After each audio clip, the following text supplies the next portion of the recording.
Assalamu alaikum.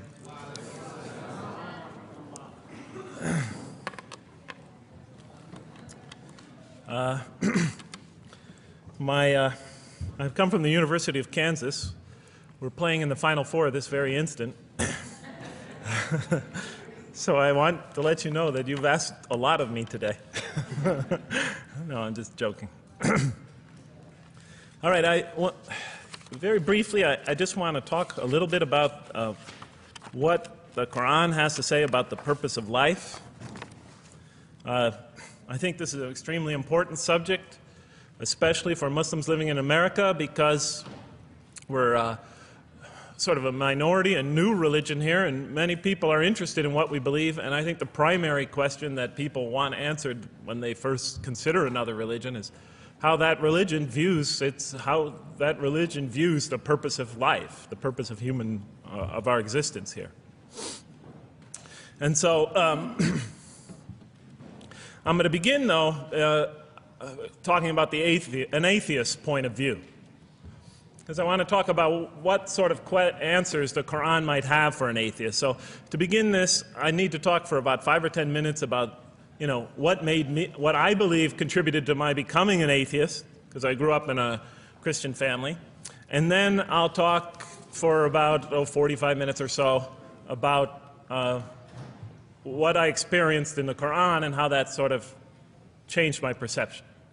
So it's very simple. But my wife always says I should summarize what I'm going to do before I talk, because it's easy to get lost in my speeches. And my wife doesn't have a lot of confidence in my speaking ability. Okay, so let me start out by mentioning that my mother certainly played no role in my becoming an atheist. My mother was a wonderful woman, a beautiful lady. She had tremendous dignity and class. The neighbors loved her. She was a registered nurse, and she put in many extra hours at the hospital. She worked in the ward that dealt with dying patients. And when I would come and pick her up late from work at night, not all the patients, but many of the patients would drag me over and talk to me and tell me what a wonderful woman my mother was. When she died, her funeral was packed, and person after person that came up to me had a story to tell about my mother and her goodness. Time and time again, people described her as, "Jeff, your mother is a true saint." She was a deeply religious woman, a great mother, a great teacher, a gentle person. She never cursed. I never heard her curse, swore, ever in her whole life. Never heard her speak to anybody rudely or speak about anyone rudely. She was a tremendous example of a truly religious person. And she didn't wear it on her sleeve. It was just slowly but surely you could see it just in her day-to-day interactions with people. My father, on the other hand, was a difficult man. My father, for some strange reason, had this tremendous rage inside him. I don't know where he got it. He had this terrible violence inside him. And every night, he would try to quell that violence with hard drinking. And his drinking, though, only made him all the more volatile. Because my father could be laughing and joking one minute, and he could fly into an angry rampage the next for some unexpected reason. You never know what would trigger it. And once he flew into that angry rampage, it would take, he would just go wild in the house. The house would be in havoc. And he would rage on and on and on, and it would take an awful lot of liquor and several hours before he would finally go to sleep. And this would happen night after night after night. And so my 4 brothers and I was the 4th in line. My 4 brothers and I lived a frightening and precarious childhood. But I'd have to say the worst of it was watching my father regularly taunt and threaten and abuse my mother. And it would happen day in, day in, day in, day out, night in, night out. And it was a never-ending nightmare. You see, it's really not so bad when you're the target of your father's violence. You might think it's bad when a child is the target of their father's violence, but it's really not all that bad. At the moment of attack, you're really not thinking about anything except your own survival. When he's firing punches at you or kicking you on the ground or chasing you throughout the house, or when he's threatening you, I'm going to hurt you, bad boy, you're not thinking about anything at that moment except escape. While all that's going on, you're not thinking about the aftermath or consequences, the psychological repercussions or anything like that. And when it's all over, you might even excuse the onslaught because you figure maybe you somehow deserved it. If not for what you did this time, maybe for something you did in the past. You could always put the blame on yourself. But a far worse fear is the terror that overcomes you when you watch your father go after your mother. Because she's the only source of warmth and kindness, of love and protection that you know. And if he were to take that away, from a little boy's standpoint, then you've lost everything. But far worse than the fear is the guilt. And it comes over you from several directions. First of all, there's the guilt that comes at you upon you from the growing antipathy you have towards your father. Because we're taught to love and respect our parents, and we are born with this natural bonding attachment to them. But when you watch something like this happen night after night after night, and this rage is growing inside you, you're being pulled in opposite directions. Then there's also, of course, the guilt that comes when you think that you might be the cause of this night's violence. Maybe something you said or did that you didn't even realize triggered it. Maybe just your father's dislike of you triggered an argument between your mom and him that is now raging on downstairs. But the worst guilt of all, and it is by far the very worst, is knowing that you did nothing to stop your father from hurting your mother. Because while he raged on against your mother downstairs, you hid in your bed and you trembled underneath the covers. Maybe you whimpered and you cried and you put the pillow on your head. And thus, you traded personal respect for personal safety. And with each such incident, you come to realize with ever greater and greater clarity, you come to realize your own weakness, your own impotence, your own incompetence, your own worthlessness, your own cowardice. And the hate grows and festers inside you, not only for the man that you call father, but for yourself as well. It is a terrible, terrible thing to make a young boy choose between his mother and himself. It is extremely unfair. I noticed that tomorrow there's going to be tomorrow morning a lecture about spousal abuse given by Dr. Shaheen Rizwan. I hope you'll all attend it. I think it's a very important subject. When I was little, I used to daydream about life without my father. I just wanted the violence to go away. I wanted not to be afraid anymore. I felt like I was trapped in a bad dream and there was no way out. And so I prayed to God again and again and again to remove my father from our lives. But he was always there, and very soon I began to wonder if God really was.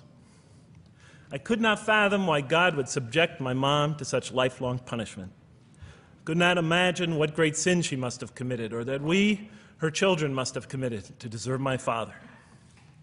I didn't have the maturity to sort out such questions, but I had enough fear and anger to provoke them. I was too young to see the wisdom in allowing my mom to suffer the violence and abuse of my father. I was too young to understand why God would let innocent children tremble night after night after night in their beds, fearing that they might not see their mother the next morning. I was too young to see how the mercy of God could even extend to my father with all his terrible failings. All I could see in my world was chaos and violence and fear, and so it became easy for me to question the existence of God. And I began to do that at a very early age. I think I'll even say that the turmoil of the 60s and 70s That's the age when I was a teenager, in the late 60s, early 70s, only reinforced my skepticism. When John and Robert F. Kennedy were assassinated, or Martin Luther King was gunned down, when Vice President Agnew was kicked out of office and Richard Nixon soon after him, when the race riots erupted in city streets like mine, and gang fights erupted in our cities, many of those which I was involved in, when I saw the bizarre and senseless carnage of Vietnam, they all confirmed the lesson that was already ingrained in me and that my father had taught me so well, that the world is dominated by random, consuming, undiscriminating violence. And very soon I began to ask why. Why would God make it that way? Why wouldn't he just pop us into heaven from the first and spare us all this suffering? Why does he let little children in Vietnam get napalmed and run down the street naked on fire when they had done nothing to deserve it?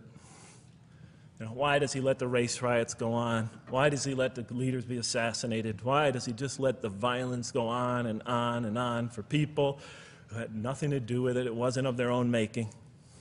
Why didn't he just make us angels and pop us into heaven if he could make us angels, which I was always taught he could? Why did he make us so susceptible to sin? Why didn't he make us impervious to it, like he made the angels? Is this the best world he could create, I thought? Is this the most perfect world he could create for our existence, for our beginning? I just couldn't figure it. And all the explanations I received from priests and doctors and lawyers, from whoever, spoke to me or taught me, they just didn't make sense to me. In any case, so I became an atheist when I was 16, even though I was going to Catholic school at the time.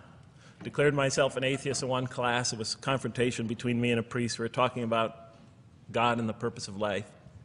And I expressed my views, and he said, well, then you don't believe in God. I said, well, I guess I don't. And then through my junior and senior year of high school, I got an F in religion, even though I continued to do very well on the tests. In any case, when I was 28, to make a long story short, some friends of mine gave me a copy of the Kur'an. And one night I was sitting in Diamond Heights, my apartment in Diamond Heights in San Francisco. I was working that time at the University of San Francisco. I was 27, 28 at that time, I can't remember. And I ran out of stuff to read, and I took this gift that my friends gave me and I began to read it. And I came to the first verse. Well, I opened the Quran, read the first page, then the second, and then very quickly, in the second surah, about 37 verses into the Quran, I came upon the story of mankind. And I have to admit, I read through it very quickly. It was about 9, 10 verses long, story of the first man and woman. And I recognized some of the details. It was similar to what I had learned when I was a child, but I noticed that there was something wrong. It was apparent to me that whoever authored this Quran, of course I wasn't a Muslim at the time, so I didn't have any idea who that was, whoever authored this Quran clearly did not understand the real meaning of the story, because they had obviously gotten the details confused. They didn't even understand the whole purpose of the story. And so I just read through it once, and then I read through it again, just to try to see what kind of point the author was making, and then I read through it a third time and a fourth, and then I realized this is something strange going on here.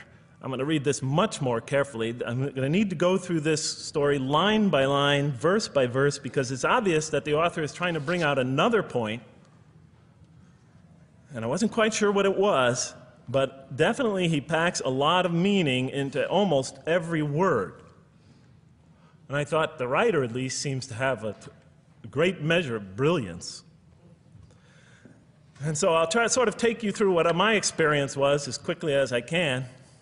So I came to the 30th verse of the second surah, Surah Al-Baqarah, and it began like this.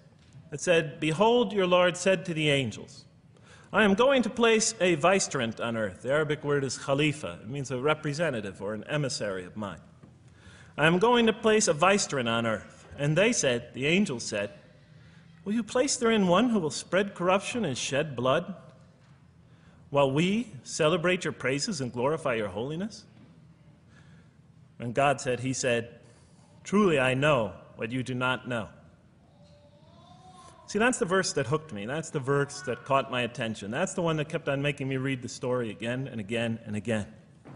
Because listen to the way it begins. Behold, your Lord said to the angels, I am going to place a representative of mine on earth, a vicegerent of mine, an emissary, one who acts on my behalf. I thought, that's not the way it goes. You're not supposed to be placing man on the earth in some positive role, some elective office. You place man on earth as a punishment for his sin. Clearly, I knew the author didn't quite get the point. But still, it was an amazing line. But then I come to the next line, and it says, and the angels say, will you place her in one who will spread corruption and shed blood, while we celebrate your praises and glorify you? I looked at it again. I couldn't believe the question. They said, will you place her in one who will spread corruption and shed blood, while we, the angels, celebrate your praises and glorify you? I looked at that and I said, exactly. That would be my question. Why would you create this being, supposedly for some positive role, when he's capable of doing tremendous wrongdoing? When he could spread corruption and shed much blood? Why would you create this violent and pernicious creature when you could create angels? As the angels clearly say, well, we, the angels, celebrate your praises and glorify you. They're asking one of the most fundamental questions in the entire history of religion. Why create you, man, this utterly fallible creature, this creature who could rebel against God's will, who could do such tremendous wrongdoing, who could wreak havoc like no other creature on earth, when you can make them angels? And look where the question is being asked. It's being asked in heaven. It's almost like saying, look, why don't you just make them angels and be up here in heaven with us, you know? Why don't you just make them angels, pop them into heaven, he's fine. Why would you put him on earth where he could feel distant from you, where he can work out his worst criminal tendencies, act them out, feeling somehow independent and apart from you and free to do whatever he wants, when you could just make them angels and put them into heaven and make them perfectly submissive to your will? I looked at that question and said, that's my question. I'm not even a single verse into the story of mankind, and there before me I see my question. That whole question, everything that I ever thought, everything that I ever experienced, everything that I ever knew was in that question. It was as if the author took my life and wanted to pick out exactly the right question to humiliate me, to provoke me, to anger me.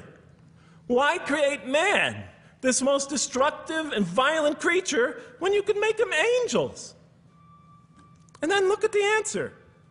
And he said, God said, truly I know what you do not know. You know, in modern parlance, we would say, I know exactly what I'm doing. I read that and said, what? You know what you do not know? You know exactly what you're doing? Well, please inform me. Tell me what you're doing. Because, you know, I'm 28 years old and I haven't figured out it yet. And I have a lot of issues that I'm still dealing with that's connected to this question. You can't just get off that easy. You can't just tell me you know exactly what you're doing. Not after what I've been through. Not after you made me this way. And then I realized, of course, I was arguing with a God I didn't even believe in. And that would happen several times as I read through the Quran. And sometimes I would just get into so agitated by what I read, I'd start arguing with this voice that I'm reading before me, that's calling to me. So we turn to the next verse. Well, it turns out that the Quran just doesn't dismiss the question. It starts to answer it a little bit. And in the next verse it says, and he taught Adam, God taught Adam, the names of all things. And then he placed them before the angels and said, tell me their names if you are right. So this verse is clearly referring to the previous one. But notice what it says. Now, from my own background, I remember Adam naming things, but it wasn't connected to any answer to any philosophical question. But here, notice what it says. And he taught Adam the names of all things. And I realized already, just from the first verse, you got to read these verses very carefully because it's packed with a lot of symbolism and meaning. And he taught Adam the names of all things. So here we see Adam is not only just a creature who knows how to name things, who's acquiring the gift of language, but he's also a learning creature. God is teaching him. And right here, right in this verse, and it'll come even clearer in the subsequent verses, that the very first thing that the Quran is going to emphasize here is man's intellect. He is a learning creature. He is taught. And what is he taught? What is one of the great intellectual gifts he's given in response to the angel's question? The gift of language.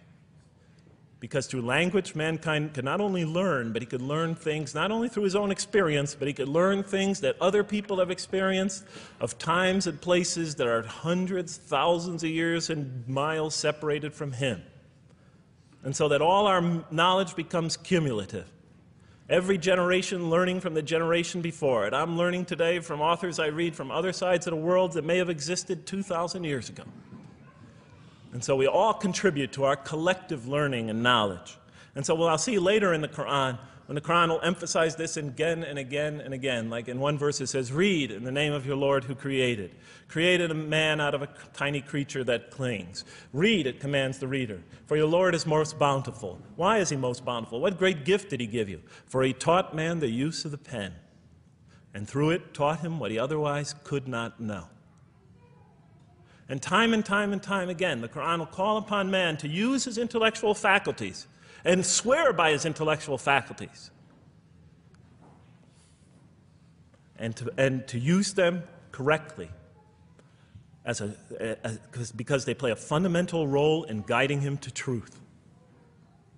I never came upon a scripture that puts so much emphasis on the correct use of our intellectual faculties, on the harnessing of reason in helping us attain to faith.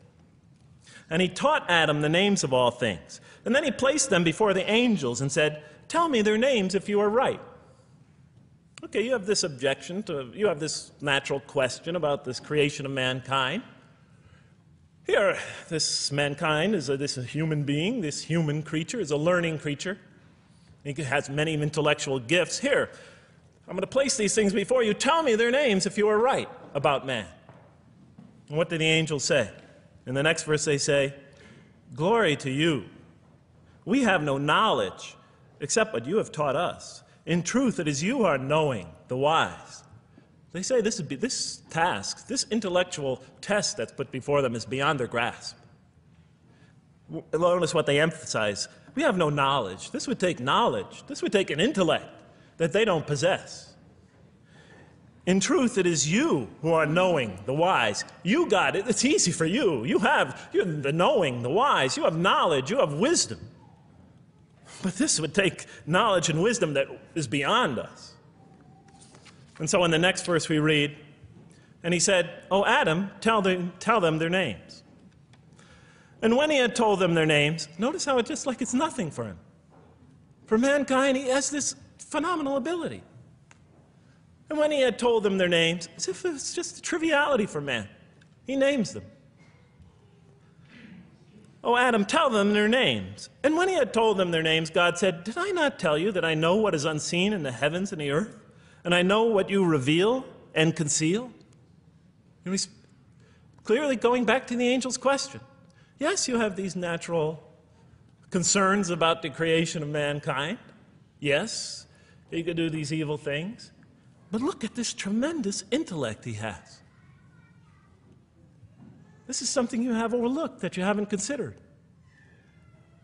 And that's clearly the point of these verses. Even though I felt that the author didn't quite, it was as if I realized that he didn't misunderstand the story. He was taking one of the great stories in the history of humankind, one of the fundamental greatest stories in the history of mankind, and molding it and using it as a vehicle for an entirely original message. And God said, "Did I not tell you that I know what is unseen in the heavens and the earth? And I know what you reveal and what you conceal?" In other words, didn't I tell you I know exactly what I'm doing? And then in the next, and didn't I not tell you that I know what you reveal and conceal? I looked at that. What question what did they reveal and what did they conceal? What did their question reveal and conceal? I thought about it for a minute. Oh, it's obvious. What did their question reveal? You just go back and look at the question. It revealed the sinful and sinister propensities of man. I mean, it's obvious, right? Why are you all looking at me like that? You're starting to scare me. You're all looking very serious. Am I losing you? Wow. Okay. So, they revealed the sinister and evil propensities of man. But what did their question conceal? And all you have to do is think about it for a minute. Human beings, yes, they could do evil. Yes, they could do wrong. Yes, they could create misery.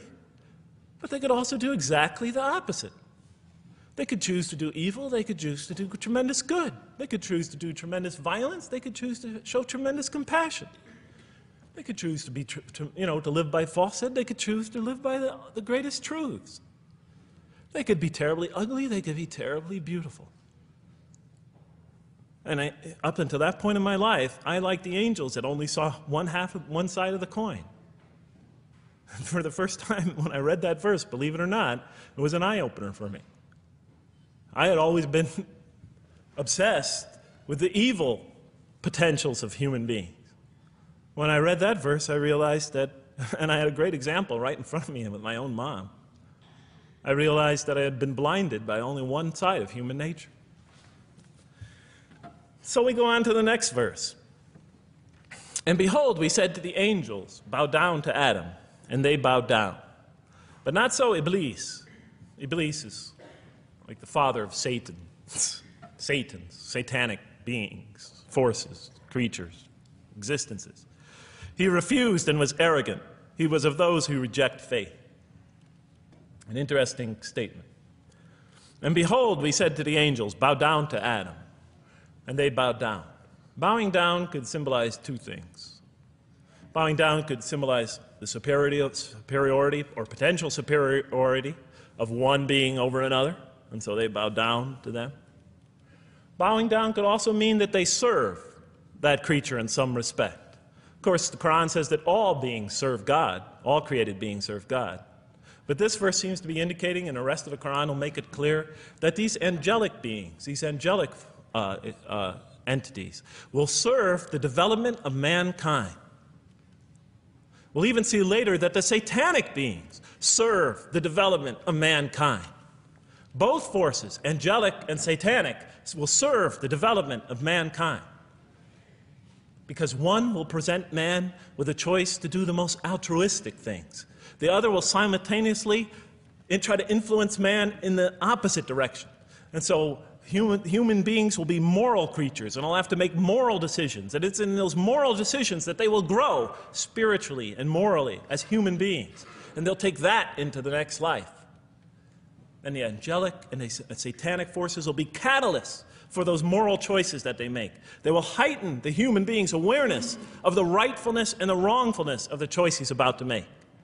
And the self, the soul, the nafs, as they say in Arabic, will have to make the ultimate choice between good and evil. And that choice, that test will come again and again and again as human beings either grow or decline. And those tests will come again and again and again to try to help him towards his spiritual evolution, to bring him back, but that choice is ultimately ours. But I'm getting ahead of myself. And so we said to the angels, bow down to Adam, and they bowed down. But not so Iblis. Iblis is Satan, this rebellious force, this evil prompter, the one who whispers into the human heart. He comes into being. And with the introduction of Satan, we have the introduction of evil, that evil influences on human beings. And notice why Iblis does not bow down. He refuses because he was arrogant. You know, we often hear what's the root of all evil? In the West, it's always money, greed, etc. Here the Quran says that, seems to be saying that the root of all evil is not always material wants. It's not always money, it's not always greed. At the heart of evil is arrogance. Putting yourself above all others. Of assigning to yourself special priority and neglecting the rights of others. Of pride and arrogance and envy, the source of evil. He was of those who reject faith. I looked at that verse and I said, okay, I mean, I get why you would create angels, to sort of influence man in a positive direction. But why in this story now are you introducing Satan? What sort of role was Satan play? And then, of course, you just think about it for a minute and you say, yes. The story is telling us that on one hand, we have these magnanimous urgings come from one direction. On the other hand, we have these satanic urgings coming from another direction. In other words, the Quran is telling us that man is not only a learning creature, but he's a moral creature. He has understanding of right and wrong. And God infuses those, allows those influences to come to him. Man is not only an intelligent being, but a moral being. And so, the Quran is not all that difficult to understand. You just sort of read it, I found, and you just sort of follow your nose through it and see what it's saying. I'm sure, as most of you in this audience know. Okay, so we see that man is not only a learning creature, but he is a moral being as well. There's another verse in the Quran that says, by the soul and that which whispers into it, or which breathes into it. It's morality, it's immorality, and it's God consciousness. Both of these we are under the influence of. And God allows us to be under the influences of. He creates us to be exposed to both influences. And then the verse says, truly he is successful, who causes it to grow. Causes his soul, his self, his real self to grow. And truly he is lost, who stunts it, who disallows, who destroys his personal growth. So mankind is not only an intellectual being, but a moral being. And we said in the next verse, O Adam, dwell you and your spouse in the garden, and eat freely thereof what you wish, and eat freely thereof what you wish. But come not near this tree, for then you will be among the wrongdoers. I looked at this verse and I was starting to wonder if the author was drifting back to the old story again. I was confused. And we said, O Adam, dwell you and your spouse in the garden, and eat freely thereof what you wish, but come not near this tree, for you will be among the wrongdoers. I thought it was drifting back to the old story. Man sins, man's punished for his sins with earthly life. Maybe the author is drifting, he had a good idea, and now he's drifting back to the sort of traditional story. Maybe he couldn't make his mind up what story he wanted. Except for a couple things about this verse, and this happened with almost every verse as I read through it, is that the whole tenor of the passage is sort of not what you would expect. I noticed that the Quran in this story has a tremendous penchant for understating things. Because it says, and said to Adam, dwell you and your spouse in the garden, and eat freely thereof what you wish, to Adam and his spouse. But come not near this tree, for you will be among the wrongdoers. I mean, there's no sense of God being threatened by the possibility of man eating from the tree. In this story, we don't see in this verse, we don't see that God is nervous at the prospect, that he's threatened by the prospect, that he's anxious about it. The tree that he picks, it seems like he's just picking out any tree. Nothing special about the tree. Go not near this tree, for you will be among the wrongdoers. Satan will later come to him and tell him it's a tree of eternal life, of a kingdom that never decays. Turns out to be a complete falsehood in his part. Nothing special about the tree. It's just a tree. God's not nervous at the prospect at all. In the tradition that I came from, God is threatened by the prospect. He has to put an angel with a fiery sword by to protect the tree, so that mankind never goes next to it again. I'm not putting it down, I'm just pointing out the difference of the story. They're both beautifully told. But he has to guard the tree. Why? Because if they eat from it, they'll become gods like us. So this man, he already has a rebellious nature. Can you imagine if he eats from this tree? No, can't let him get near that tree. But here, just, calmly says, but if you do, you will be among the wrongdoers. God is not worried about himself. It's just warning man, making it clear that if you do this, you've committed a wrongful deed. Again, the whole tenor of all these verses that you read through it is God knows exactly what he's doing. Okay, next verse. But Satan caused them to slip and expelled them from the state in which they were.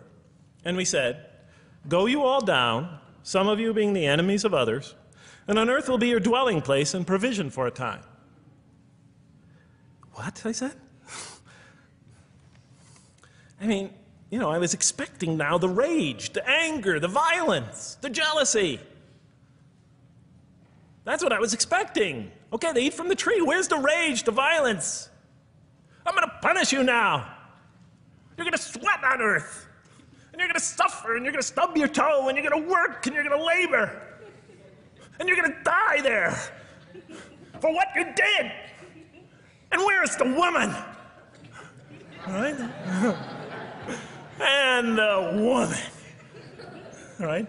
She's the one who's going to suffer the most, right? She'll have to suffer labor pains and monthly cycles, right? And bleeding and crying out when her children come into the world.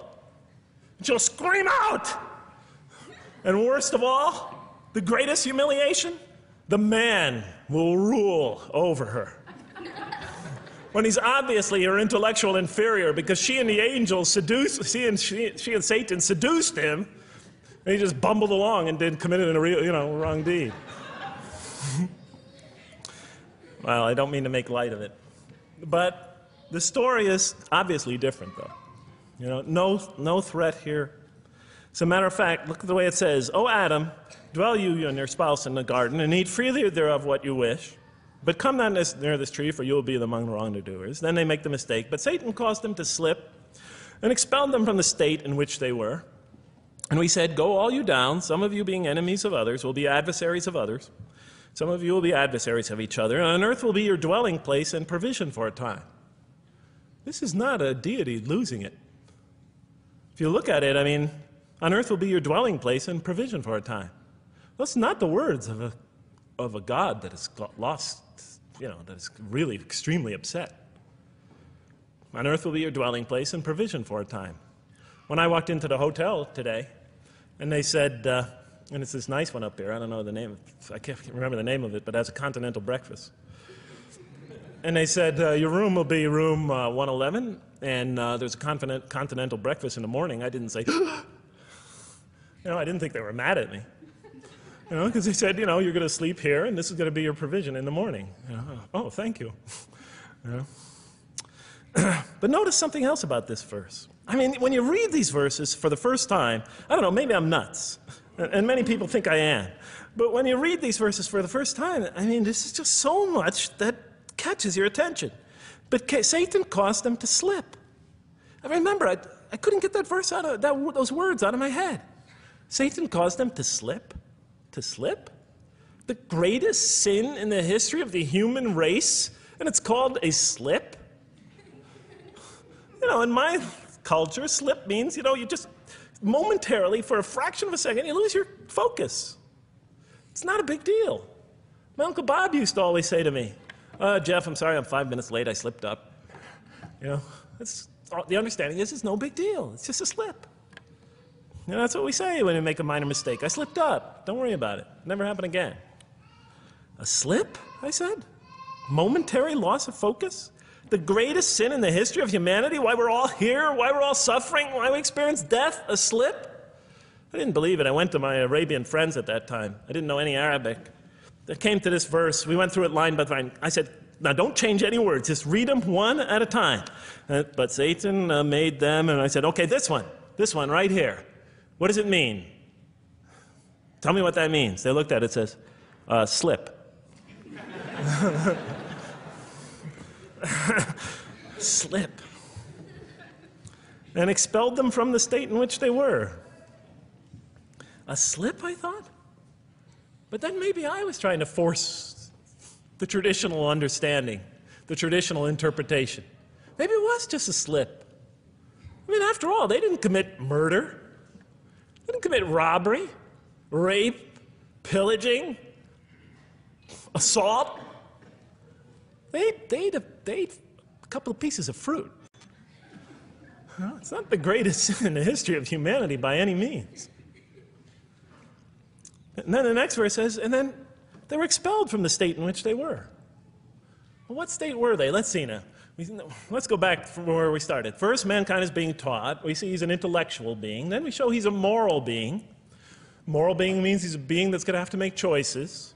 And then God gives him this choice. It's not a huge deal. It's not the gravest sin in the history of humanity by any means. It's minor by any standards. They make it, though. We see that God originally intended to put man on earth as his vicegerent. We see a period of preparation where he's being prepared intellectually, where he's growing intellectually, where he's growing as a moral creature. When does God finally put him on earth? What signals that he's ready to begin? He makes his first independent choice. It's not the worst deed in the history of humanity.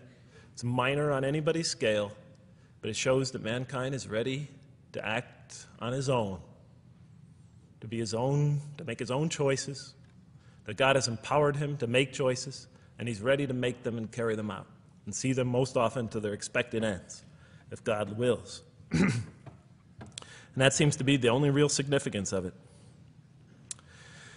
But I thought, maybe I'm getting this wrong. Maybe God just blows off into an angry rampage the next verse. So I look at the next one and it says, and then Adam received words from his Lord. And God turned to him mercifully. For he's oft returning, ever merciful. Well, if I had any doubts up till now that God is not enraged by what this has happened, that God hasn't prepared mankind for this choice, for what was eventually going to happen, that all this was preparation for mankind to begin his earthly sojourn in this famous allegory. If I had any doubts before now, I had them, certainly didn't have them after reading this verse. This verse is entirely consoling, reaching and merciful, reaching out to mankind in mercy. Mankind goes to earth. He's obviously afraid. He obviously feels remorse. He's in an unfamiliar environment. And what does God do? He turns to him. He turns to him. In Arabic, the word has the meaning of like a father turning towards an infant or a child or somebody, or a parent, a mother turning towards her child. And he turns to him mercifully, and for God is oft returning, ever merciful. And Adam receives words from his Lord. What kind of words? Probably words of consolation, words of hope, words tell him not to be scared. And in the next verse, we see those are exactly the type of words that Adam receives. He says, go down, Adam and his spouse. Go down from the state, all of you together. Repeating that again, just so that we know that this is not a punishment here. Go down from the state, all of you together, and truly there will come to you guidance from me. And whoever follows my guidance has nothing to fear, nor shall they grieve. It is an emotional picture. This young couple is here, in fear, in shame, feeling remorse, and God reaches out to them and turns towards them and tells them, you have nothing to fear, nor shall you grieve. I know this is tough for you, but you've been prepared for it up till now, through your entire existence. It had to happen. This is a necessary stage in your development, in your growth, but just hang in there, follow my guidance, be true to me and I'll be true to you, I'll guide you, I'll help you, I'll do whatever you need. Just follow my guidance and you have nothing to fear, nor shall you grieve. Okay. So I was impressed. I thought this author, whom I didn't know, I thought was extremely brilliant. Because the story is entirely coherent, but it's bringing out entirely new meaning. And it's stressing some things in the human equation that I would never have normally thought of. Actually, I thought these sort of things argued against the existence of God. Here, the author was using them to say, look at these. These play a fundamental role in the purpose of life. What? Intellect. Human beings have intellect. Right. In response to the angel's question, they are moral creatures, and they are subjected to evil and angelic promptings. And they have to choose between them again and again and again throughout their existence. And their growth, which the Quran talks about frequently, is going to depend on that. We're here to grow, as we will see. But it emphasizes choice. Human beings are creatures of choice. It also emphasizes suffering. Suffering. Hey, that's pretty nice writing. It also emphasizes suffering. Human beings are going to suffer here on earth. That's the first thing that the story mentions. Spread corruption and shed blood? Havoc, suffering, pain? Yes, these three things play a central role somehow, the story is saying, in our development on earth, in our very purpose of our development. These are the three things we've always had the most trouble grappling with, all theologies have. Why give us intellect if it leads us often to challenge in our minds the existence of God? If we can't reconcile the existence of God with our minds, with our reason, why give us choice if we could choose to do wrong? Just make us angels. Why let us suffer so on earth? Just pop us into heaven. And here the Quran is telling that these play essential roles in our attaining of faith. Not only these, of course, it also mentions guidance, God's forgiveness, revelation, etc., angelic forces, satanic temptation. It mentions all these other things as well, but these three essentially really caught my attention. I never expected that these three things would be emphasized. And so as I read through the Quran, I looked, anytime I saw anything that seemed to relate to this, I would write down notes and underline it. You know, and I would walk up and down in San Francisco with my pen as I'm walking, because I like to walk about 7 miles every day, and I'd be underlining. My friends would always say, "Jeff, what book are you reading?" And I would lie to them. I'd tell them, "Oh, it's a great novel or something." You know, I didn't want them to know that I was reading the Quran. I think they thought I was going nuts. But in any case, so very quickly, I was wondering, does the Quran really emphasize reason? Does it really emphasize choice? Does it really emphasize suffering? How much more time do I have, Madam Speaker? 35? 25, okay. I'll do the best I can. So let me just try to indicate to you, as I read through the Quran, and I'll try to get through this quickly, because you guys look tired. And I know you're interested to find out how that basketball game is turning out. Let's see, does the Quran really emphasize reason as essential to human growth, to this experience we're having on earth, to our very purpose? And the answer is definitely yes. So much so that even Western Orientalists, people who wrote against the Quran, said that this is a major feature of the Quran, a feature that you cannot miss. Henri Lemens, writing in the early part of this century, one of the famous Orientalists, you know, who wrote very much against Muslims, hoping to unseat them from their religious belief. He wrote, "The Quran," and this is his quote, "is not far from considering unbelief as an infirmity of the human mind." Unbelief is, he thought, and he was saying it mockingly, is like, you know, you can't think straight. You're not using your mind right, as my father used to say. Maxime Rodinson wrote at length about the rationalistic approach of the Quran to faith. And this rational tone of the Quran is one of its most salient features, beyond doubt. I'll just give you a few quotations. One of its fundamental themes is that people ignore or reject God's signs and corrupt religion precisely because they do not use their reason. And the Quran will say that again and again and again. The Quran says about the disbelievers, they refuse to reason and are a people who do not reason. I have 7 such quotes in the Quran. The Quran will say, "Will you not reason?" It mentions that 14 times to the reader. God reveals signs and lessons and admonitions so that, and this is a quote from the Quran, perhaps you will finally use your reason. There are 8 such statements in the Quran. From the Quran's viewpoint, reason and faith are allies, just as illogic and false belief are allies. And it clearly sets the conflict along these lines. It says the right way has henceforth become clear from error.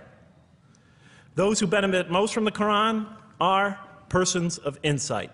16 such statements in the Quran. Firmly rooted in knowledge, 8 such statements. Use their reason, 10 such statements. Stand on clear evidence and proof, 7 such statements. Those who oppose this revelation are deluded, 9 such statements. In manifest error, 28 such statements. Ignorant, 15. Foolish, 3. Have no understanding, 9. Only follow surmise and conjecture, 9. And blindly adhere to tradition, multiple times. It states that. In an almost Socratic style, the Quran repeatedly quizzes the reader and calls into question his or her assumptions. Again and again, it asks us, what do you think? 18 such statements. Have you considered this or that? 13. Did you suppose? 7. Sounds like a math teacher. Do they not ponder? 2 such statements. Do you think? Do you even think? 18 such statements. The message is clear. To gain truer faith, we need to free ourselves from inherited notions and examine our beliefs rationally. Learning plays a key role in human development. Read the Quran, exhorts the reader. For God taught us the use of the pen and taught humankind what it otherwise could not know. In life, nature, and history, in the Quran, there are signs and lessons for those who are wise. There are 21 such statements. The Quran states over 100 times that it has been revealed to make things clear. I thought the author of this Quran must have had a strong mathematical insight, a natural mathematician. All throughout, when I was reading, I was trying to imagine what he must have been like. God teaches humanity both directly and indirectly, and sometimes so subtly that we are unaware of his instruction. Thus, he tests us in multifarious ways. Of course, I just want to make it clear, Muslims believe God himself is the author of the Quran. Sometimes I give this speech and people come away and ask me, Jeff, who is the author of the Quran anyway? But I didn't know. So I was just trying to figure it out. Repetition is indicative of the importance given to certain ideas. It should be observed that the Arabic word for knowledge in the Quran, ilm, appears 854 times in the text in its various forms. It's one of the most frequently occurring words. So the Quran really does put great emphasis on reason in our spiritual quest. Does it put great emphasis on choice? Well, here's what it has to say. Let there be no compulsion in religion. The right way is henceforth clear from error. It's a choice, and it must be freely made. And it's a choice between correctness and error, between right and error, between reason and falsity. Had God willed, he could have indeed guided you all, it says in the Quran. I went, why not, I thought. Why not just guide us all? Why let some of us choose to go this way and that way? The Quran was constantly provoking me as I read it. Do not the unbelievers know that had God willed, he could have guided all mankind? Oh, do not the believers know that had God willed, he could have guided all mankind? Okay, I'm an unbeliever, I thought. Tell me, why didn't you guide all mankind? If you want us to be in conformity of your will, just make us that way. And if we had so willed, we could have given every soul its guidance. Why did you let us be creatures of choice? Just program us to do the right thing. Never make a wrong choice. Had God willed, he could have made us all one community. He could have made us clones of one another. But he didn't. It wasn't part of his plan. Enlightenment has come from your Lord. He who sees does so to his own good. He who is blind is so to his own hurt. It's your choice. It says it again and again in the Quran. Remember when I was reading this, I was a disbeliever. And this scripture is constantly reminding me, it's your choice, Jeff. It's no compulsion in this. It's your choice. It's up to you. You're probably not reasoning correctly here. Think a little harder. Come on, try. It's just a few more steps. And whoever is guided is only to his own gain, and whoever is stray, I am only a warner. It's your choice. We have revealed to you the book with the truth for mankind. He who lets himself be guided does so as for his own good. He who goes astray, it's to his own hurt. It's his choice. There are many, many such references. I'll stop there. But you get the point. The Quran clearly emphasizes that choice plays a key role in our development. But what about suffering? I mean, suffering's the biggie, right? I mean, that's the real major question. What does the Quran have to say about suffering? Because every religion deals with suffering in a different way. It's either something you have to be saved from, and so some religions stress salvation, or it's something that you have to sort of transcend through meditation and training so you can sort of not feel it so much, get above it and beyond it. Some religions see it as primarily punishment. Some of the more ancient religions see it as the result of the precarious and whimsical, control of many gods working against each other, playing with human beings. Different religions have dealt with it in different ways. But almost all of them, I would indeed say all of them, have sort of seen it as something not so good. So let's see what the Quran has to say about it. Something to be avoided, to transcended, to be saved from. The Quran says just the opposite. You are going to experience it. You will suffer in this life. And it plays a fundamental role in your development and your growth and in what you are to become. This scripture didn't just say you're going to experience it. It said you should embrace it. You should struggle through it. Your life should be a struggle, it says. It should be a jihad. Yeah, right? But that's what it says. Jihad means struggle. When the Quran most says jihad, it's very seldom, it's most often not in the context of fighting. Qital is the Arabic word for fighting. But it says even in the Mecca verses, long before Muslims had to defend themselves against their oppressors, it mentions that you have to struggle in the path of God. With the Quran, it even says. Struggle in the path of God with this Quran. Life is a struggle. It says in one verse, most assuredly we will try you with something of danger and hunger and the loss of worldly goods, with the loss of your lives and the fruits of your labor. Most assuredly we will try you. It's not just talking about evil people, good people. But give the good news, the glad tidings. Be happy for those who are patient in adversity and suffering. Good news, I thought? Doesn't the author understand the terrible effects of suffering? Give the good news to those who are patient through adversity, who when calamity befalls them say, truly unto God we belong and truly unto him we shall return. In other words, that this could benefit them. It was a remarkable statement. Here's another one. Do you think that you can enter paradise without having the like of those who passed away before you? And the next verses start to explain these people were good people who suffered terribly. Do you think that you can enter paradise without going through the same? Why, I thought? Why do we have to suffer in life? Misfortune and hardship befell them, and so shaken were they that the apostle and the believers with him would exclaim, when will God's help come? These are good people. When will God's help come? Oh, truly, God's help is always near. You will certainly be tried in your possessions and yourselves, the Quran tells the reader. You're going to face hardship. It's guaranteed.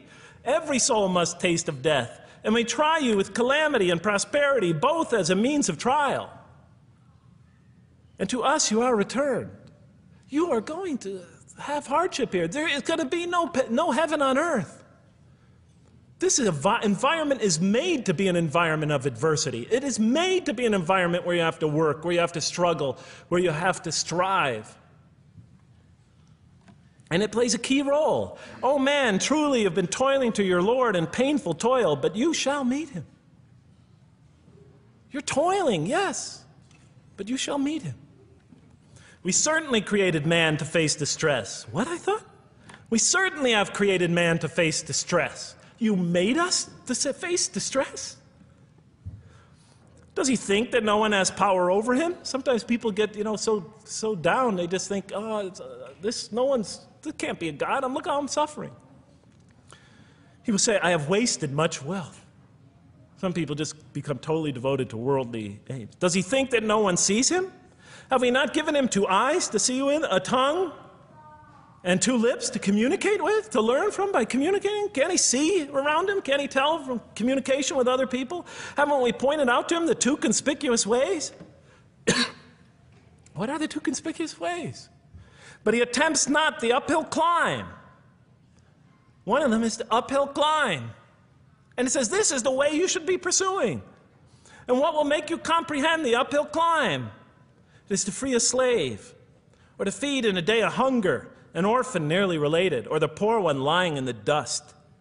Then he or she is of those who believe, and exhorts one another to patience, and exhorts one another to mercy.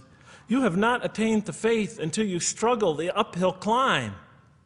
It's telling us you should pursue the uphill climb. What is the uphill climb? Reaching out to your fellow man who suffers. To feed the poor one. To help the poor soul that's lying in the dust. And all over the world there are people in that state. And we watch the news as if it's just entertainment. And the Quran tells us this is something you should involve yourself in. That is the road that you should travel. It describes a successful life as an uphill climb. Well, I can see I'm running out of time, so I'm going to have to tie this up in about 15 minutes, I guess. But definitely the Quran emphasizes these three elements in the human drama. But as I read through it, I couldn't see how it all fit together. I mean, why didn't God just... Why? Why do we have to experience these? What purpose do they play? Just pop us in the head and beam us up, I thought. Well, one thing, like I mentioned before, the Quran will repeatedly emphasize that we're here to grow and to learn. And I'll give you 4 or 5 quick verses because I know you're tired. It says, Our Lord, and raise up in their midst a messenger from among them, who shall recite unto them your signs, and that shall teach them the book and the wisdom, and who shall cause them to grow. We have to learn wisdom in the book, and Revelation in particular, and who shall cause us to grow. And we have sent among you of yourselves a messenger to recite our signs to you and to cause you to grow. Truly God was gracious to the believers, this is in the 3rd surah, when he raised up from among them a messenger from themselves to recite his signs to them and to cause them to grow. It is he who has sent among you among the unlettered people a messenger from among them to recite his signs and to cause them to grow. These are all distinct references. Just 2 more. There are many more. And the soul and that which breathed into it, its immorality and its God consciousness, he is indeed successful who causes it to grow. And he is indeed a failure who stunts it. And in the 92nd surah, Surah Al-Layl, it says, Far removed from it will be the righteous who give his wealth that he may grow.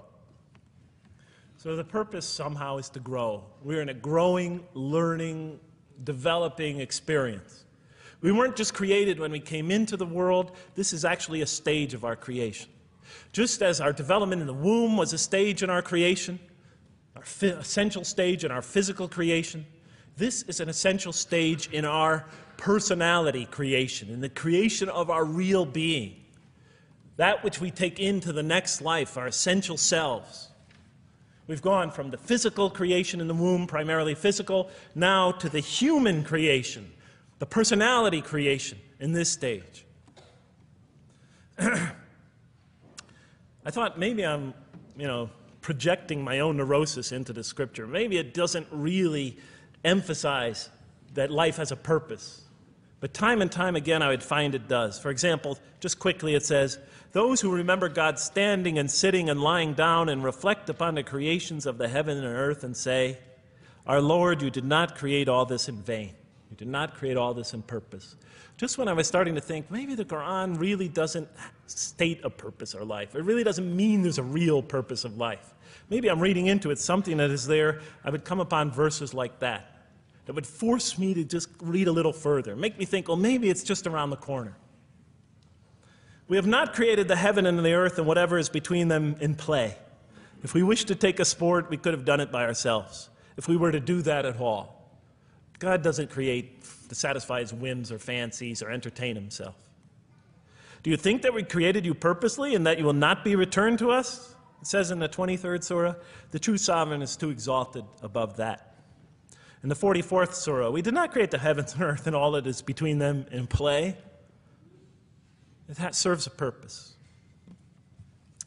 Now, what sort of purpose can it possibly serve? So I tried to, apparently the Quran speaks about believers and those who are the rejectors. You have the believers on the one hand, the rejectors on the other.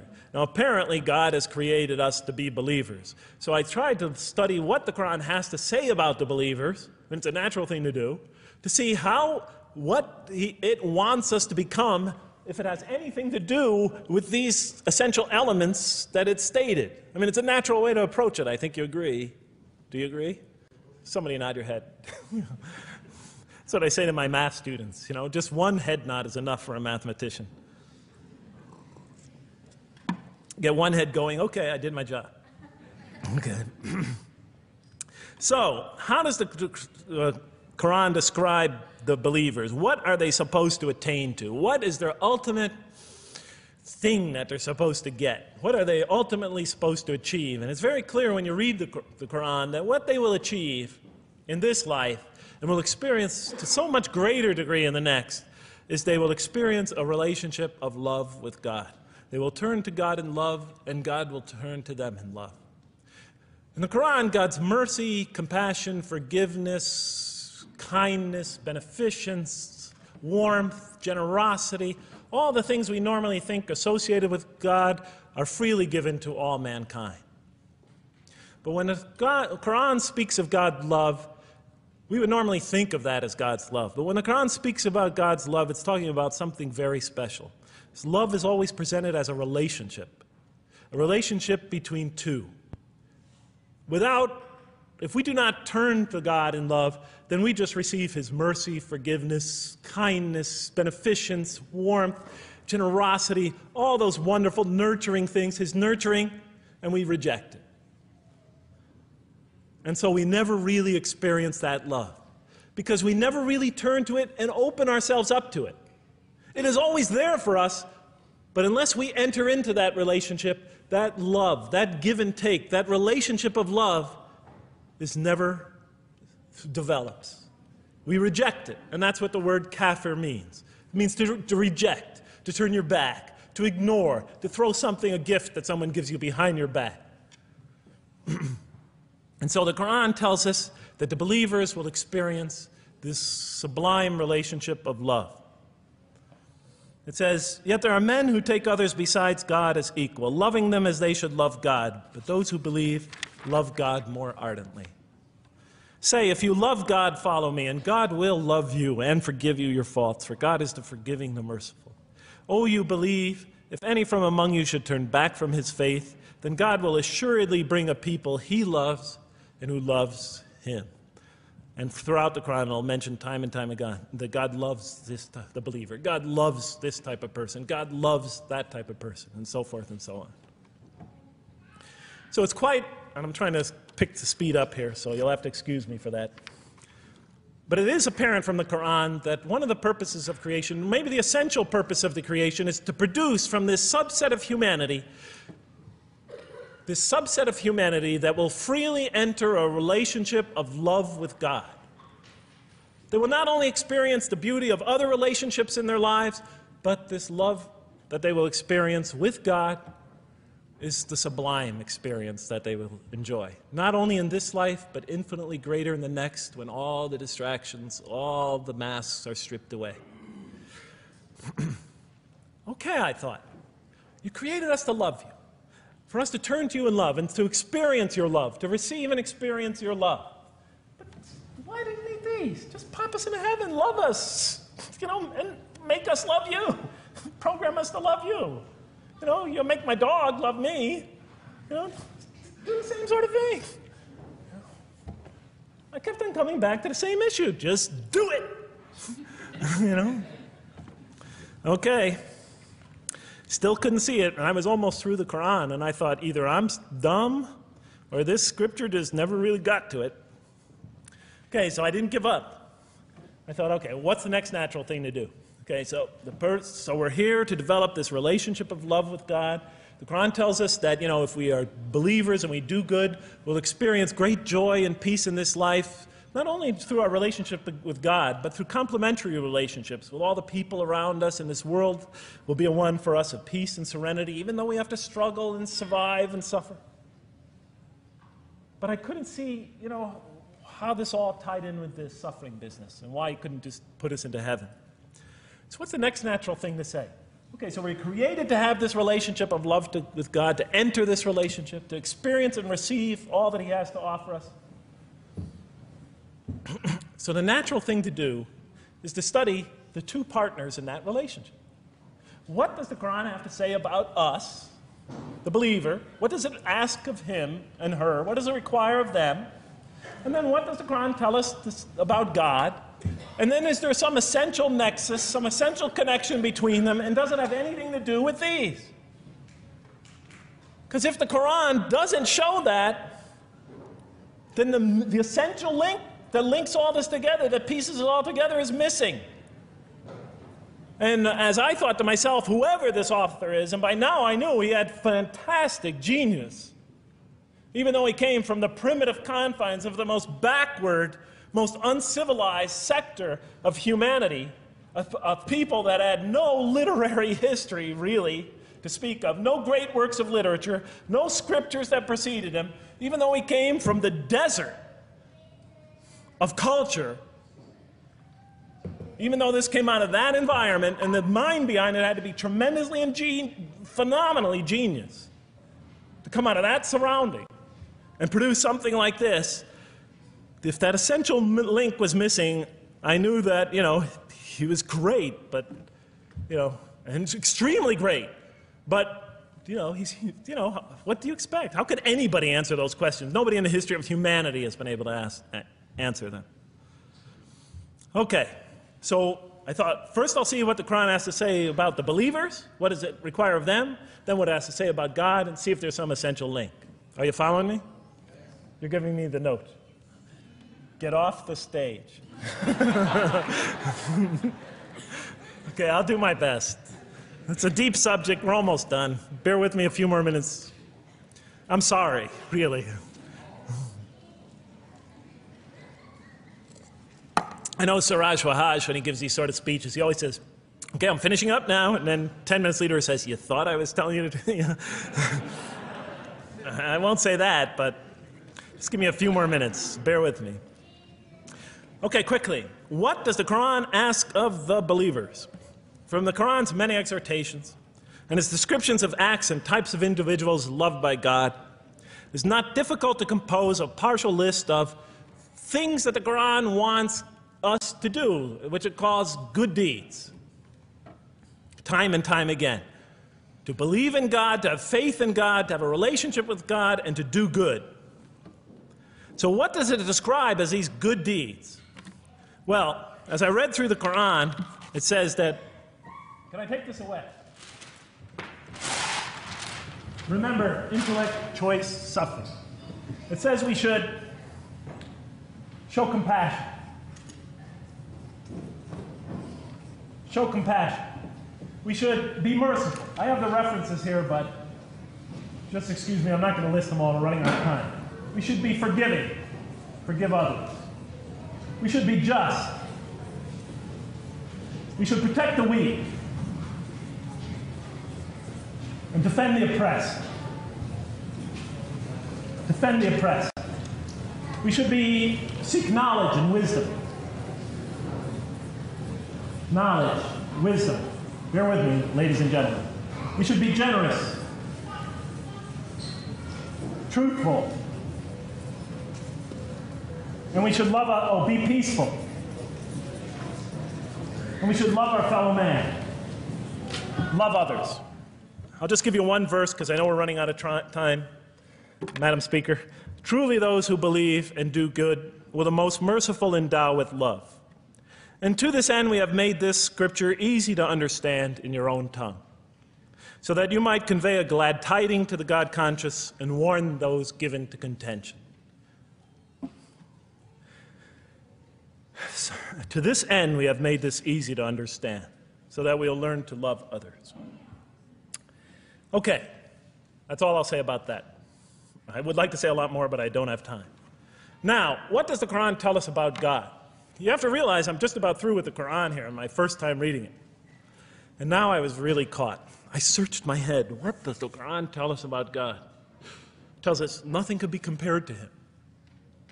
That he's outside anything that we may compare to. That our definitions do not encompass him. That our reason cannot comprehend him. That he is transcendent and we are finite. That he is immortal. He transcends time and space and we are bound by it. That he is immortal, we are mortal. He is uncorporeal, we are corporeal. That we have no way of comparing ourselves to him. Nothing could be compared to him. I thought, oh my God, I'm so close and yet so far. Because I'll never understand the essential link between us and God and why these three things fit into place. Because the Quran tells us that we could never really quite understand God. Or at least that's the way I thought. And so I put down the Quran when I had finished it. And much to my dismay, I was honestly disappointed because I thought the author made a brilliant try. But he never quite made it. And so I was sitting in front of, about 3-4 weeks later, I was sitting in Diamond Heights in my apartment watching a football game, I think it was. And you know, sometimes things just slip into your minds when you least expect them. And I'm sitting there watching it, and all of a sudden into my mind came a thought. And I said, wait a minute. The Quran does tell us so much about God. It tells us again and again and again, but somehow I just missed it. Just skimmed over it every single time. Because if you turn to almost any page, if you turn to the beginning of any surah, you could see time and time again essential information about God that I just thought was sort of a literary device, something to make it just sound more beautiful. Because if you turn to the beginning of any surah, you'll see the words Bismillahir Rahmanir Rahim, in the name of God, the most merciful, the most compassionate. If you read almost any passage, long passage, when you come to the end of it, it's punctuated by dual attributive statements like God is the merciful, the compassionate, God is the forgiving, the gentle, God is the kind, the protector, God is the generous, the truthful, God is, and so forth and so on. There are tens of thousands of such references in the statements in the Quran. What the Quran defines as God's most beautiful names, His attributes of perfection, repeated again and again and again on almost every page. And as I sat there, sitting by the television, I started to jot them down in my, on my little piece of notebook there. Same notebook I used to jot these down before. And I began to list from my own mind the attributes of perfection as I remembered them. And they were, God is the compassionate. God is the merciful. God is the forgiving.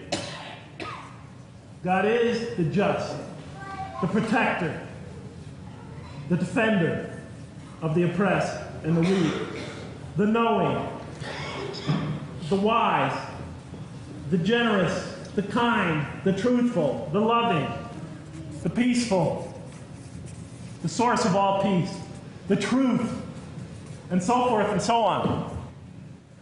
Every item I had listed in my list for the qualities that we human beings are supposed to develop, the Quran was telling me had its infinite source and perfection in Allah, in God. And then all of a sudden, all the pieces fell together. Then I suddenly saw it, as I see most of you probably see as well. That now, suddenly it all began to make sense to me. In what way do I say that?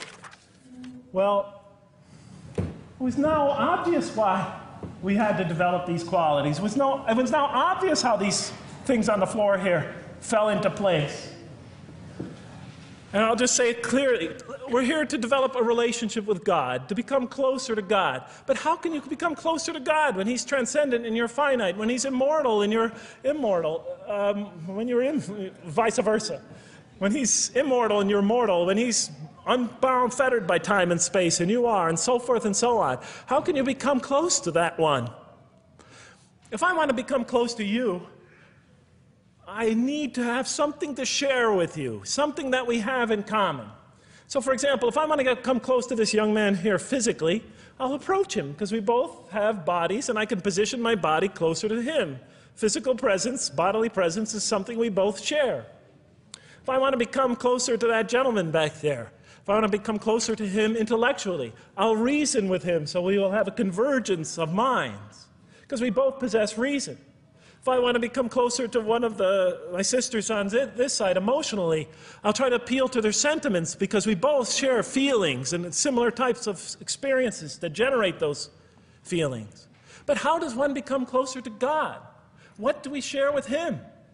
We share with Him exactly what He gave us. Because the Quran tells us that when we came into this life, He breathes into our spirit something of His Spirit. And that we come into this world with the seed of these very qualities within us. And we could either kill them, stunt them, as the Quran says, or cause them to grow. And when we grow in these, we grow in our ability not just to experience tremendous beauty in life through all this, but we grow in our ability to receive and experience the infinite beauty the infinite peace, the infinite truth, the infinite compassion, the infinite mercy, the infinite, etc., all the way down the list, that only comes from the infinite perfect source of all these.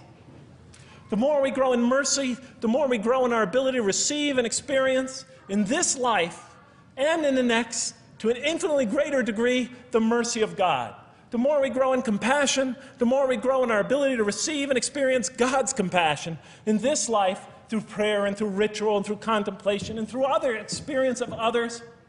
And of course, infinitely more in the next life, the compassion of God.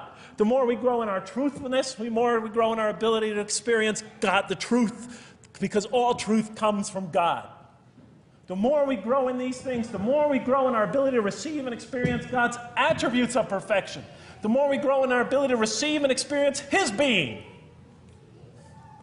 And that sort of nearness we are growing to Him is tied to our essential nature and to His. It's more than just physical nearness. It's more than just a convergence of ideas. It's more than just a convergence of feelings. It's a convergence of essential beings. It's the closest type of nearness two can feel, two can experience. I'll just give you a quick analogy, because this helped my children. Let's pretend I have a goldfish, a dog, and 3 children. 3 daughters, let's say. And I do have 3 daughters. No matter how much of my love, compassion, forgiveness, caring I pour upon that goldfish, it could only experience it to a tiny degree. It might not even really be aware of it, because it's a very primitive creature. But my dog, on the other hand, when I show it all my kindness, all my love, all my compassion, all of what is essentially me, it can experience it to a much higher degree than my goldfish. And through its interaction with me, through its own trying to give its own self to me, we could experience a quite wonderful relationship. But my children, especially as they grow older and go through their own experience and their own development, could receive and experience all the love and the compassion and the forgiveness and the caring and the generosity and the protection, everything I have to offer. They could experience my being to a much higher degree than my dog ever can. And we could have a relationship of beauty that I could never have with my dog. As much as I love animals, having had 3 daughters, I know that the relationship that you have with 3 beautiful daughters could never even come close. No other relationship could approximate that. Of course, my relationship with my wife is also extremely beautiful, and she might hear this today. And she's a wonderful woman, really. I mean, she's the source of so much beauty. But, okay, Madam Chairman, I am ready. So that seems to bring it all together. So now, I thought, wait a minute. That doesn't explain this. Why the intellect? Why the choice? Why the suffering? I thought, you almost had me, this Quran. You almost duped me. You almost tricked me, seduced me into accepting this philosophy. But wait a minute. What about intellect, choice, suffering? Why do we have to experience these? Why couldn't you just programmed us to be merciful, compassionate, forgiving, etc.? Why do we have to go through all this? And then, of course, the answer came to me as quickly as I thought of it. So we are creatures, and we grow, and we become. And yes, and you could make us anything you want, but you can't contain any of those attributes I listed without these 3 things. In mathematics, we try, 3 premises that go into, proving a theorem. We try to see if we could take one of them away, and if it's essential. And all 3 of these are definitely essential. For example, you could program a computer never to make an incorrect statement, but it doesn't become a truthful computer. Never heard anybody say to me, Jeff, this Macintosh is the most truthful computer I ever saw. If it's programmed, it's not truth. You could program a CAT scan to help the sick, but it doesn't become compassionate. Never heard a doctor say, Jeff, if you want to see a compassionate CAT scan, you come right over here. Right? Because all those things, compassion, forgiveness, truth, caring, love, all are born out of choice, suffering, and reason. In order to do a compassionate deed, when we consider reaching out to someone in compassion, that person, first of all, that's inconceivable without the presence of suffering, an environment where there's suffering. And when we decide to help them or not, we reason in our minds, what is this going to require of me? It's going to require some suffering on my part, some in my giving of myself. And without that mental process, it doesn't become a compassionate deed. And if it isn't by choice, it's not a compassionate deed. It's that choice that makes it compassionate. Same thing with truth. Truth is a choice between telling the truth or not telling the truth. Oftentimes we tell it when we're at risk to our own personal loss. The more suffering that might come out of that choice, the greater is the truth behind it, the greater an act of truthfulness. And all the time we have to weigh the consequences of that choice. If I tell the truth there, my teacher's going to give me an F. If I don't tell the truth, I might get an A. We weigh it in our mind. Last example, the famous wedding vow. Do you take this woman to be your wife in sickness and in health, for richer or for poorer, until death do you part? What are they asking us? Do you knowingly make this choice, understanding full well what's at stake here? That it might involve richness but poverty, health or sickness, that suffering's going to be involved until death. Once a young lady told me, you never really loved me.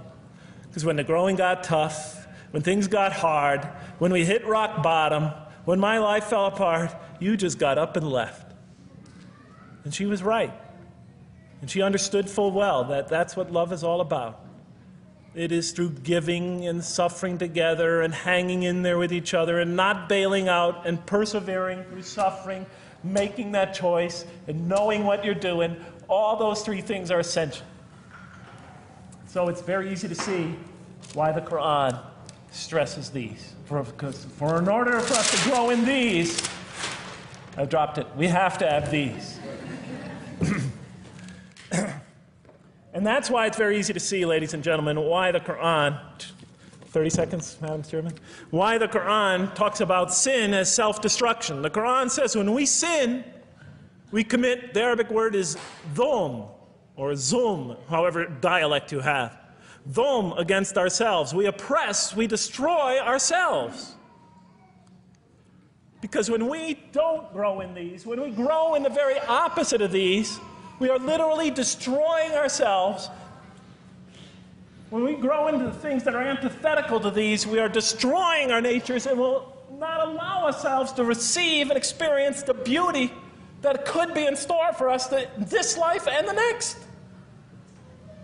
It's like coming into this world and developing in the womb none of the physical things you need to experience comfort and joy and peace and happiness on a physical level in this life.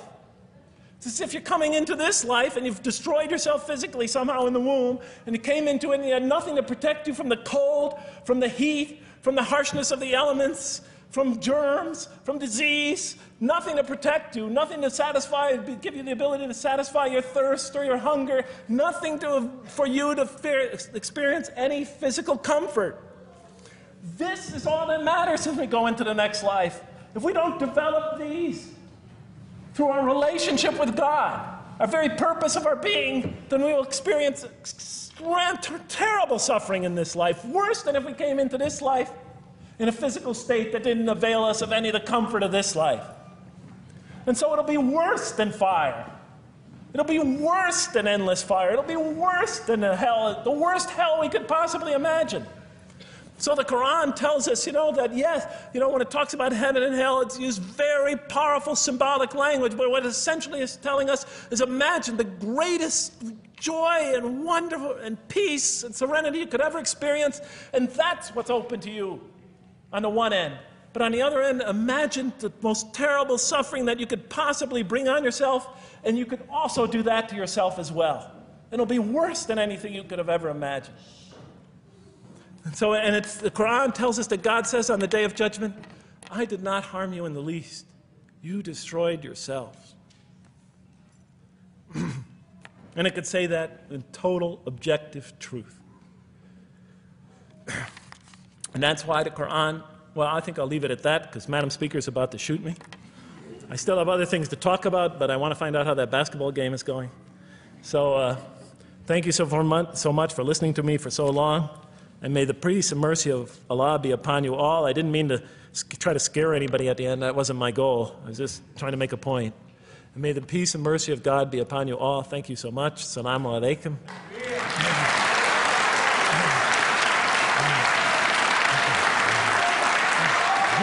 Thank you.